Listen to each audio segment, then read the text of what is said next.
Welcome to the Sunday Reach, Dominicans, India.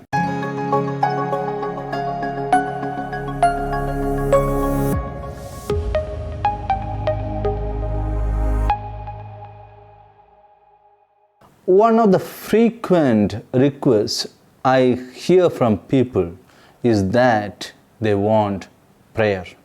They say, Father, just pray for me. How important is prayer in our life?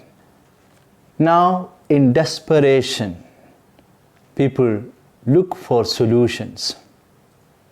And when they recognize that there is no one to turn to, not their parents, not their siblings, not their friends, nobody else in this world, they turn to God because they know that if God also abandons them, they have no hope. That is why they need God to intervene in their life, in their desperation. In today's gospel, taken from Luke chapter 18, verses 1 to 8, we have a widow who goes to the judge seeking justice from her adversary. And this judge, according to Jesus, is an unjust judge who does not care for God or for anybody else. But because of the persistent plea of this widow, this judge gives her justice not because of any mercy or kindness, but because of her insistence. My dear friends, we need to understand that the first thing about this passage is Jesus is asking us to pray continuously.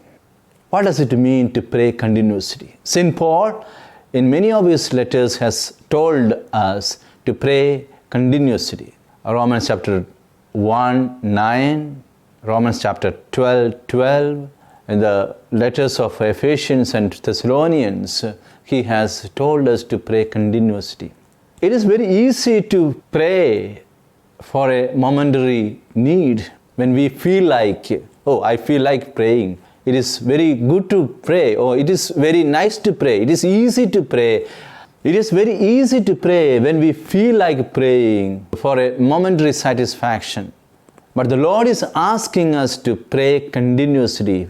And to continuously pray, we need faith. Will there be faith when the Son of Man comes? So Jesus is foreseeing that we can be affected by disbelief on the face of apostasy, persecution, sufferings and struggles. When in our life only sufferings are there, sometimes we may feel fed up to pray.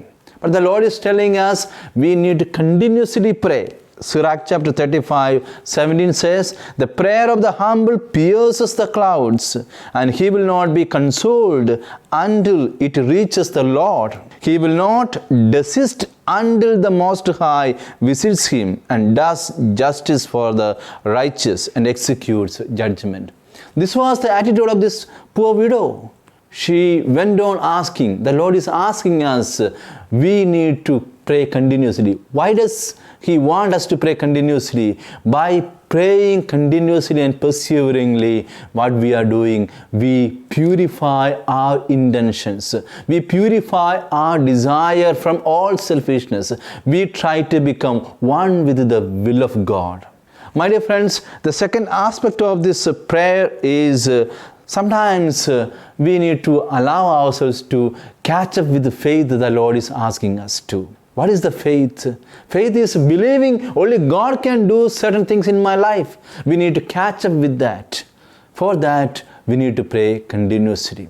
It is a constant temptation in our life that we feel like omitting prayer. We like giving up prayer, shorten the prayer, or carelessly pray, or hurry the prayer. These are common temptations. Once we know that the person with whom we are dealing is the surety of our solutions, how can we carelessly pray? How can we hurry? How can we simply omit prayer? We will know what we are doing, and that is what the Lord wants us to do. In prayer, we should know what we are doing. I just want to say, prayer is that thing with which our spiritual life begins which flowers, which flourishes and reaches its ultimate goal. And at the same time, we need to remember prayer is that thing, lack of which can destroy our spiritual life, destroy our religion. So let us consistently, continuously, perseveringly offer ourselves to God in prayer and wait patiently for His vindication. My dear friends, St. Peter says that the Lord does not delay, but He is patient with us because He wants us to grow in prayer. He wants us to grow in faith. May God help all of us to have a continuous communion with Him. Amen.